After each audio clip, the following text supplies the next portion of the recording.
जय हिंद, आदाब, सत श्री अकाल। कैसे हैं आप सभी? I hope you are doing great. Hello NRT, I am Satvik Tripathi again come up with a very interesting poem that is fire and ice. Class 10th की ये पोम है, आप सबने देखी भी होगी। केवल 8 लाइन की पोम है, but it has a very deep meaning. It is written by Robert Frost. इसको किसने लिखा है? रॉबर्ट फ्रॉस्ट ने लिखा है। ठीक है, और पोम का नेम क्या है? Fire and ice. Now let us dive into deep meaning of this pome. Okay, चलिए। पहली बात तो सबसे पहला question before moving toward the pome, हमारी जिम्मेदारी क्या बनती है कि ये पोम का थॉट आया कैसे रॉबर्ट फ्रॉस्ट को? सर ये क्यों पढ़ा रहे हैं? ऐसा तो कभी और कोई क्वेश्चंस में नहीं किए है ना, और किसी भी पोम में नहीं किया है। ये इसलिए मैं करा रहा हूं बिकॉज ऐसा क्वेश्चन पूछा गया हुआ है आपके एग्जामिनेशन में। How will the world and, है ना? तो ये कहा जाता है कि ये जो पोम है, ये जो पोम है ना, रॉबर्ट फ्रॉस्ट ने, ये जो पोम है रॉबर्ट फ्रॉस्ट ने 1914 से 18 के बीच में जो मैसिव डिवास्टेशन था, डिवास्टेशन का मतलब डिस्ट्रक्शन, डैमेज देखने के बाद कि कैसे लोगों की लाइफ रून हो चुकी है, घर टूट चुके हैं, सब कुछ तबाही हो चुकी है, उसके बाद उन्होंने ये एक चिलिंग शार्प, एकदम मतलब दिल को चुभा देने वाला एक स्टार्क क्वेश्चन पूछा, शार्प क्वेश्चन पूछा, है ना, ह्यूमैनिटी से कि ह्यूमैनिटी, इंसानियत अपने आप में ही काबिलियत रखती है अपने आप को डैमेज करने के लिए। अभी क्यों सुनते जाओ। ये जो पोम है, इस पोम में जिसके बारे में बात करी है, फायर एंड आइस के, उन्होंने बोला कि फायर एंड आइस ना, ये एक ह्यूमन इमोशंस है। क्या है? ह्यूमन इमोशंस है। और ह्यूमन इमोशंस अपने आप में ही कैपेबल है कि वो दुनिया को 2 बार खत्म कर सकते हैं।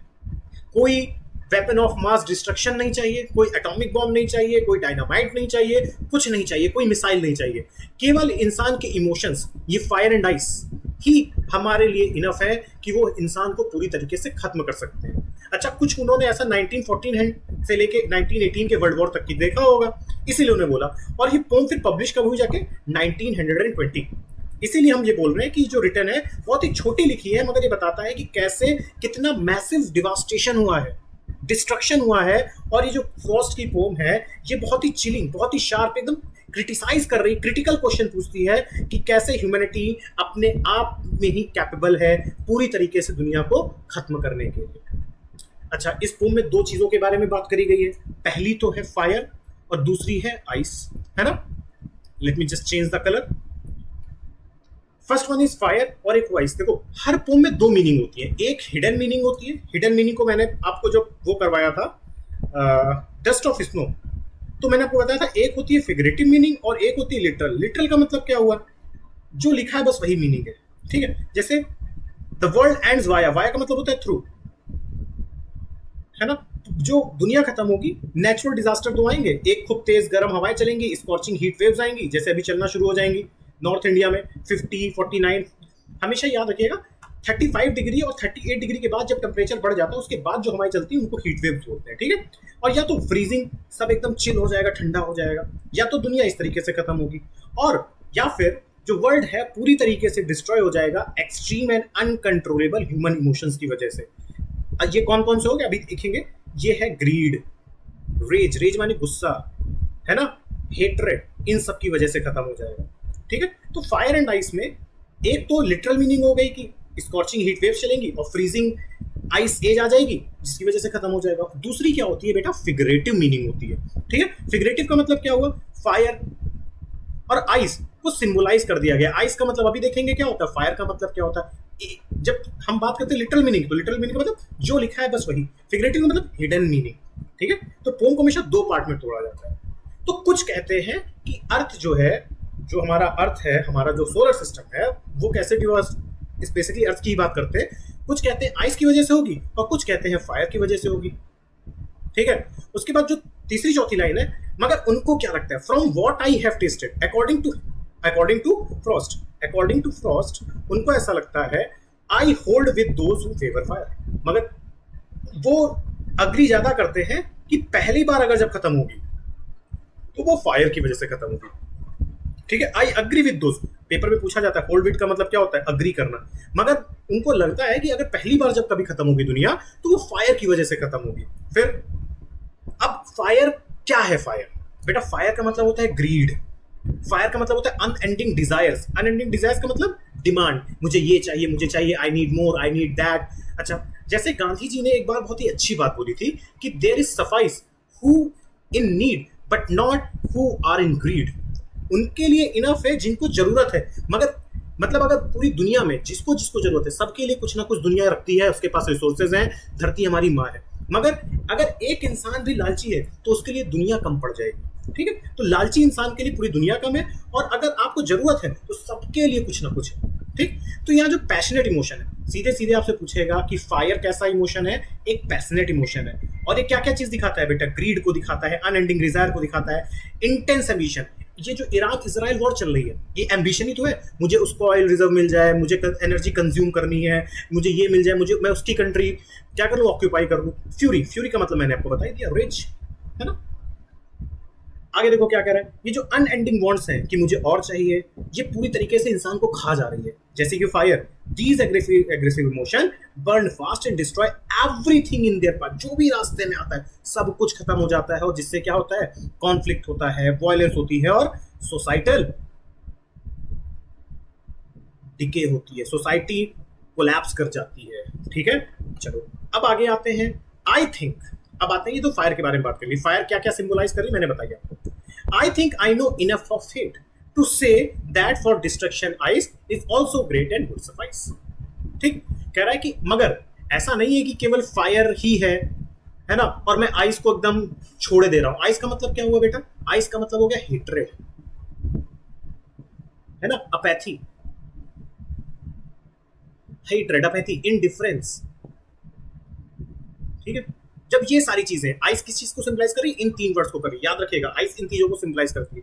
मगर उनको लगता है, मुझे ये भी पता है, मुझे रॉबर्ट फ्रॉस्ट कहते हैं कि हेट्रेड जो है वो भी पूरे अर्थ को डिस्ट्रॉय कर सकती है, आइस जो है वो भी सफाइस है। देखो राइम कर रहा है आइस और सफाइस। पेपर में पूछा गया है कि यहाँ पे टोन कैसी है, आइस से भी बहुत ज्यादा इम्प्रेस्ड है हमारा रॉबर्ट फ्रॉस्ट। तो पूछता है कि आइस को सफाइस क्यों कहा है? ये कौन सी टोन है बेटा? ये हमारी इंप्रेसिव टोन है, याद रखिएगा। ये कौन सी टोन है? हमारी इंप्रेसिव टोन है। वोकैबुलरी क्वेरिश का मतलब क्या होता है? पूरी तरीके से खत्म कर देना। और सफाइस का मतलब होता है टू बी इनफ, एडिक्वेट। ठीक, एडिक्वेट होना, है ना, सफिशिएंट होना। तो कोल्ड इमोशन कौन से कर रहे हैं? अभी तो हमने देखा वहां पे जो खूब सारे बने हुए थे, हमारा हाई ओवर एम्बिशन होना, है ना, और एंग्री होना, फ्यूरी होना। ठीक है, ये सारी चीजें थी। कोल्ड इमोशन देखो, आइस को कितने सारे, आइस का मतलब हेट्रेड, आइस का मतलब इनसेंसिटिविटी, फर्क ही ना पड़ना, आइस का मतलब इनडिफरेंस होना। ठीक, और आइस का मतलब अपैथी, आइस का मतलब कोल्डनेस। अच्छा, सबका मतलब, चाहे कोल्डनेस हो, चाहे अपैथी हो, चाहे इंडिफरेंस हो, चाहे इनसेंसिटिविटी हो, सबका मतलब होता है एक ही। और हेट्रेड का मतलब होता है नफरत करना। ठीक है, तो नेगेटिव वर्ड्स है। ठीक है, और हमेशा याद रखिएगा जो विंटर होती है, विंटर हमेशा डार्कनेस को शो करती है इंग्लिश लैंग्वेज में। मैं कुछ दिनों में, अगर आप कहोगे तो मैं सिंबल्स के ऊपर एक वीडियो ले आऊंगा, क्या क्या सिंबल्स हैं। एग्जाम्पल, जैसे रेड कलर, रेड कलर किसको रिप्रेजेंट करता है सर? डेंजर को, सिन को, ब्लड को, है ना। इस तरीके से सर स्प्रिंग किसको रिप्रेजेंट करती है? तो स्प्रिंग बेटा रिप्रेजेंट करती है लाइफ को, होप को। तो इस तरीके से अगर आप बोलोगे तो मैं करीब करीब 20 से 30 सिंबल जो लिटरेचर में यूज होते हैं, ये मदद क्या करेंगे आपको? जब आप कॉम्प्रिहेंशन सॉल्व करोगे ना, तब आपको मदद आएगा। कभी कभी पोम वाला कॉम्प्रिहेंशन आ जाता है, तो अगर ये सिंबल्स याद होंगे तो आपको मीनिंग समझ में आने लग जाएगी। ठीक, चलिए अब आते हैं इस पोम पे वापस। ये आइस है पूरी की पूरी, ये पूरा का पूरा आइस क्यूब है।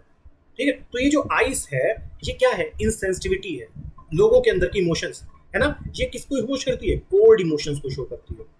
बेटा दो वर्ड इंपॉर्टेंट है, आइस कोल्ड इमोशन को, फायर पैशनेट इमोशन। और ये जितने भी इमोशंस हैं, पैशनेट इमोशन का मतलब anger, rage, greed, over ambition होना, सेल्फिश होना, है ना, ये सारी चीजें क्या है? ये सारी की चीजें, चाहे कोल्ड इमोशन हो चाहे पैशनेट इमोशन हो, ये पूरी की पूरी सोसाइटी को लीड करता है किसके ऊपर? एंड की तरफ, वायलेंस की तरफ। बात क्लियर हो रही कि नहीं क्लियर हो रही? चलिए, unlike fire, ice destroy slowly and silently. देखो आइस की पेस क्या है, ये पेपर में क्वेश्चन बना है। आइस की पेस जो है वो स्लो है। जैसे ग्रीड है, एम्बिशन है, बहुत जल्दी खत्म करते हैं, मगर किसी से हेट्रेड होना, है ना, बहुत बहुत धीरे धीरे, slowly and quietly, very gradually और क्वाइटली आती है। A lack of empathy, empathy का मतलब दूसरे की फीलिंग को समझना। अगर हम दूसरे की फीलिंग को नहीं समझ पाते, कोल्ड हार्ट हो जाते हैं, giving no, you can say giving nothing, हम उसको कुछ वैल्यू ही नहीं कर रहे हैं, हमको कुछ फर्क ही नहीं पड़ रहा है, आई डोंट केयर वाली फीलिंग होती है, उसको बोलते हैं कोल्ड हार्ट होना। इसके लिए सबसे अच्छा वर्ड आपको देखो यहाँ लिखा है इंडिफरेंस। कोल्ड हार्ट का मतलब इंडिफरेंस होना।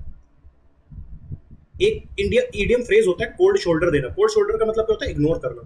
कोल्ड शोल्डर मतलब इग्नोर करना। He gave me cold shoulder, I was invited in the party but I think he has some reservations, और उसको कुछ मुझसे दिक्कत थी, that is why he has given me cold shoulder, इसलिए मुझे कोल्ड शोल्डर दिया, मुझे उसे इनवाइट नहीं किया, मतलब वार्म वेलकम नहीं किया, बुलाया मुझे, ठीक है चलिए। इसलिए जो भी इंसान जिसके अंदर एम्पैथी नहीं होती है, कोल्ड हार्ट होता है, वो धीरे धीरे ह्यूमन रिलेशनशिप्स को खत्म कर देता है। शैटर का मतलब होता है क्या? तोड़ देता है, डैमेज कर देता है, रूइन कर देता है, छोटे छोटे पार्ट में तोड़ देता है। ठीक, चलिए अब इसकी मैट्रिक्स को समझ लेते हैं कि क्या है। पेपर में क्वेश्चन यहीं से बनते हैं। फायर का मतलब क्या है? डिजायर। कैसे डिजायर? ग्रीड होना, है ना, ये सारी चीजें, रेज होना। आइस का मतलब क्या होता है? हेट्रेड। सीधे सीधे याद रखिएगा, फायर का मतलब डिजायर और आइस का मतलब हेट्रेड। इसकी पेस और एनर्जी कैसी है? फास्ट है और बहुत ज्यादा एग्रेसिव है, बहुत जल्दी। ये अगर कोई चीज को डैमेज करेगा ना, बहुत जल्दी खत्म कर देगा। ये साइलेंट किलर है ना, साइलेंट पॉइजन है। इसकी क्या कैरेक्टरिस्टिक्स कैसी है? फायर रिप्रेजेंट करता है ग्रीड को, एम्बिशन को, फ्यूरी को। फ्यूरी का मतलब रेज। ओके। आइस इनडिफरेंस, फर्क ना पड़ना, अपैथी, कोई फीलिंग ही नहीं है किसी चीज के लिए, कोल्डनेस। ठीक। आउटकम क्या होता है? ये पैशनेट डिस्ट्रक्शन करता है, यानी कि फास्ट डिस्ट्रक्शन करता है। और कोल्ड डिस्ट्रक्शन का मतलब ये स्लो डिस्ट्रक्शन करता है। डिस्ट्रक्शन का मतलब होता है डैमेज कर देना, ठीक है, डैमेज कर देना, रूइन कर देना, रूइन कर देना। ओके चलिए, तो ये जो फायर एंड आइस है, ठीक है, यानी कि हम फायर एंड आइस को एक्चुअली में है क्या, ये जो ये फायर एंड आइस है, अब इसको मतलब हम लोग फायर एंड आइस कभी मत बोलिएगा sir. Fire and ice represent करती है ह्यूमन इमोशंस को। और ह्यूमन इमोशंस कैसे? ब्रैकेट में लिख लो अपनी बुक में, 8 लाइन की पोम में ऊपर लिख लो एक्सट्रीम इमोशंस। अब एक्सट्रीम इमोशन कैसे? इनडिफरेंट इमोशंस, है ना, बहुत ज्यादा हेट्रेड वाले इमोशंस, बहुत ज्यादा ग्रीड वाले इमोशंस, ठीक है। तो ह्यूमन इमोशन अगर इस पे कंट्रोल ना किया जाए तो ये बहुत पावरफुल होते हैं कि पूरी की पूरी इंसानियत को खत्म कर देंगे। If human emotions are not controlled, then they have enough power to destroy Earth more than 2 times. Not 2 times, जितनी बार बनेगी उतनी बार खत्म हो जाएगी। यहाँ पर केवल फायर एंड आइस की बात चल रही है। Whether we are consumed by unending greeds or isolated by ice, silent, चाहे हेट्रेड हो, चाहे ग्रीड हो, किसी सी चीज, कोई भी इमोशंस हो, हमें अपने इमोशंस को कंट्रोल करना है, तभी ह्यूमैनिटी क्या होगी? एक अच्छा वर्ड आपको देता हूं, थ्राइव कर पाएगी, प्रॉस्पर कर पाएगी। हमें अपने इमोशंस पे कंट्रोल रखना है। Now moving to the next part, that is poetic devices. सबसे पहला क्या है poetic device? Irony of the Frost. कैसे इन्होंने आयरनी यूज करी? अच्छा, व्हाट इज आयरनी? बेटा, आपसे जो मैं एक्सपेक्ट कर रहा हूं उसका एग्जैक्टली ऑपोजिट हो जाना। जैसे कि एक एग्जांपल देते हैं, टोबैको के डिब्बे पे क्या लिखा होता है? एक टोबैको का डिब्बा है, ठीक है, टोबैको का डिब्बा है, इस पे लिखा है इसको खाने से कैंसर होता है, इसको खाने से कैंसर, और लोग खाते हैं। तो वो जो लाइन लिखी है ना, वो एक आयरनी है कि इसको मत खाओ, लोग एक्सपेक्ट कर रहे हैं कि ना खाओ, मगर we are actually eating it. We are मतलब जो लोग खाते हैं उनकी बात कर रहा हूँ। तो irony is something what to expect happening exactly opposite. इसको देखो, मैं बहुत कायदे से समझाता हूँ, क्वेश्चन भी यहां से बनता है। कैसे? देखो, ये जो पोम का सब्जेक्ट है, यानी कि जब जिस चीज पे बात हो रही है, टॉपिक है, वो बहुत ज्यादा क्या है? ग्रेव है, बहुत ज्यादा सेंस ऑफ अर्जेंसी, यानी कि भैया इस पे एक्शन लेने की जरूरत है, अदरवाइज दुनिया नहीं बचेगी। मगर देखो, यानी कि इसको बड़ा सीरियस होके, बहुत जैसे कि ऐसे ऐसे वर्ड यूज करने चाहिए थे हम लोग ने जो डस्ट ऑफ स्नो में पढ़े हैं, मेलनकॉलिक, है ना, ग्रेव, ग्रिम, है ना, कुछ इस तरीके से यूज करना चाहिए था, कोल्ड, है ना, कुछ इस तरीके से वर्ड यूज किया। उसने केवल एक फायर यूज कर लिया है और एक आइस यूज कर लिया है। तो जो ये मैटर है बहुत ज्यादा अर्जेंट है, एपोकैलिप्टिक है, ग्रेव है। ग्रेव का मतलब सीरियस, ठीक है। मगर येट जो टोन है, जो पोएट की टोन है, वो बहुत ही ज्यादा काम और डिटैच्ड है, यानी कि उनको फर्क नहीं पड़ रहा है। Frost rights with a completely काम एंड कन्वर्सेशनल टोन। बस बात करते करते बड़ी बात बता दी। He observes the end of humanity without panic. उन्होंने कोई तरीके का पैनिक शो नहीं किया। देखो, अगर कोई बोल रहा है कि दुनिया खत्म होने वाली है, तो एकदम आवाज अपनी बड़ी कर लेगा, पता है दुनिया खत्म होने वाली है, ऐसा हो जाएगा, वैसा। देखो मैं टोन ऐसे यूज कर रहा हूँ ना, डरा रहा हूँ कि ऐसा ऐसा हो जाएगा, मगर ये नॉर्मल है ना। Some say earth will perish because of the ice and some the because of the fire. बस ऐसी जैसे नॉर्मल बात बोल दी। एक एग्जांपल लेते हैं चलो, जैसे कि आप जब लेट करते हो, आप जब घर में आपका टाइम होता है, आपने मम्मी से बोला कि मम्मी मैं 10 से 2 जा रहा हूँ, बाहर खेलने जा रहा हूँ या फिर मैं दोस्त के यहाँ जा रहा हूँ। पता चला 4 बज गए, आपने फोन करके बताया नहीं, 5 बज गए, फिर 6 बज गए। अगर घर आते ही मम्मी आपको बोलने लग जाए, डांटने लग जाए, एकदम मतलब एकदम सीरियसनेस शो कर दे, तो ठीक है, आधे घंटे का डर है, खत्म करो। मगर आप आओ और मम्मी आपसे बात ना करे, तो ये खतरे की घंटी है। वो नॉर्मल बात करते हैं आपसे, खतरे की घंटी है कि भैया ये मैटर अब पापा के हाथ तक जा चुका है। यानी कि जब कोई चीज बहुत सीरियस होती है, उसको जब आप नॉर्मल तरीके से बताते हो, है ना, तो बहुत ही चिलिंग एंड प्रोफाउंड इफेक्ट डालती है। बहुत ही इस तरीके का मैसेज जाता है कि वो बहुत ज्यादा स्टार्क है, शार्प क्वेश्चन पूछती है हमसे। क्या बात क्लियर हो गई कि नहीं क्लियर हो गई? इसीलिए जो सब्जेक्ट है वो बहुत ज्यादा सीरियस है। अच्छा, सीरियस सब्जेक्ट को बताना भी कैसे चाहिए? बहुत ज्यादा अर्जेंसी में, बहुत ज्यादा सीरियसनेस के साथ, मगर वो बता कैसे रहे? बड़ी नॉर्मल टोन के साथ। इसीलिए मैंने बोला something what you expect happening exactly opposite. I don't think now you have any problem in this topic. चलो अब आते हैं नेक्स्ट हमारी मेटाफर। मेटाफर को तो मैंने बताया ही था बेटा, जो सिंबलाइज कर रही है। देखो फायर एंड आइस को, फायर को कर रहा है डिजायर के साथ, आइस को कर रहा है हमारे हेट्रेड के साथ। तो Frost turns fire into desire, ice को हेट्रेड। डायरेक्ट कंपैरिजन होता है विदाउट एज और लाइक, तो उसको बोलते हैं पर्सोनिफिकेशन। जैसे कि ये जो ह्यूमन हेट्रेड है और जो हमारी डिजायर है, ये तो बेटा ह्यूमन की क्वालिटीज है ना, फायर एंड आइस थोड़ी ना करती है। जब ह्यूमन ट्रेड्स, जब हम लोग नॉन लिविंग थिंग्स को दे देते हैं, giving non living things human qualities, then we will say it is a personification. The wilful power and capability to destroy the world. यानी कि फायर एंड आइस जो सोचता है उसकी विलफुल पावर है और दुनिया को खत्म कर देगा। अब आते हैं नेक्स्ट हमारा एक और दो हमारी और बची हुई है figure of speech, poetic device जिसको बोलते हैं। बेटा जब भी दो स्टैंजा की दो लाइनें सेम वर्ड से शुरू होती हैं तो इसको बोलते हैं anaphora. Some say the word will end in fire, some say in ice, ये एनाफोरा है। Repeating the exact same word at the start of consecutive lines to say that for destruction is also great and would suffice. देखो हम लोग यहां से यहां है, यहां से यहां है, इसमें कौन सी फिगर ऑफ स्पीच यूज हो रही है बेटा? इंजैम्पमेंट। इंजैम्पमेंट का मतलब समझ लो जंप करना। अच्छा, जब हम लोग किसी भी तरीके का पंक्चुएशन मार्क यूज करते हैं डियर, तो क्या होता है, हम लोग हमेशा वहां पॉज लेते हैं, चाहे वो कॉमा हो, चाहे वो फुल स्टॉप हो, चाहे वो कोटेशन मार्क हो, हमेशा एक हल्का सा पॉज, एक सटल पॉज लिया जाता है। मगर जब इंजैम्पमेंट का होता है तो वो डायरेक्ट कॉन्टिन्यूअस हम लोग जंप कर जाते हैं विदाउट पॉज लिए। तो a sentence that continues directly to the next line, एक सेंटेंस में एक लाइन से दूसरी लाइन में आ जाए और हम किसी भी तरीके का कोई भी पंक्चुएशन मार्क ना यूज करें, है ना, उसको हम लोग बोलते हैं इंजैम्पमेंट। जंप करना, jump, enjambment. Jamb, jump, jamb, jump. चलिए, तो एनाफोरा एक नई फिगर ऑफ स्पीच आपको पता चली, और दूसरी हमारी एनाफोरा हो गई। राइमिंग स्कीम आप देख सकते हो बेटा, फायर, डिजायर और फायर, ये ए हो गया। आइस, ट्वाइस, आइस, बी हो गया, ठीक है। हेट, ग्रेट, ठीक है, हेट, ग्रेट हमारा हो गया। तो the poem follows a strict ABC, BCB rhyming scheme. तो राइमिंग स्कीम, पोएटिक डिवाइस, जो सिंबॉलिज्म है, figurative meaning, literal meaning, everything is over from my side. Now let us give a conclusion to this poem. I think समझ में आया होगा। Surviving fire and ice. अच्छा, ये fire and ice के होते हुए, ये एक्सट्रीम इमोशंस होते हुए कैसे दुनिया सर्वाइव कर सकती है? क्वेश्चन अब ये आता है, वे फॉरवर्ड क्या है सर? तो वे फॉरवर्ड ये है कि भैया दुनिया में एम्पैथी लेके आओ, दुनिया में काइंडनेस लेके आओ, दुनिया में फेथ लेके आओ, दुनिया में पीस लेके आओ, दुनिया में फॉरगिवनेस लेके आओ, ठीक है, दुनिया में लव लेके आओ, दुनिया में ट्रस्ट लेके आओ, दुनिया में सिंसियरिटी लेके आओ, दुनिया में हम क्या ला सकते हैं, पॉजिटिविटी और ऑप्टिमिज्म लेके आओ।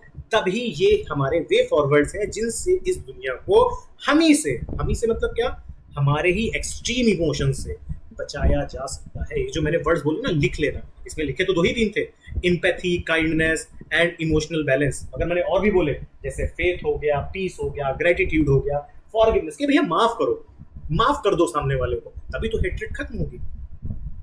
I hope now I have done justice with this pome. ठीक है, मैंने सही समझा कि इस पोम के साथ जस्टिस करी होगी। अगर आपको समझ में आ रहा है then please do subscribe and like our video and my channel. मिलते हैं आपसे कल या आने वाली नेक्स्ट वीडियो में। जय हिंद, जय भारत।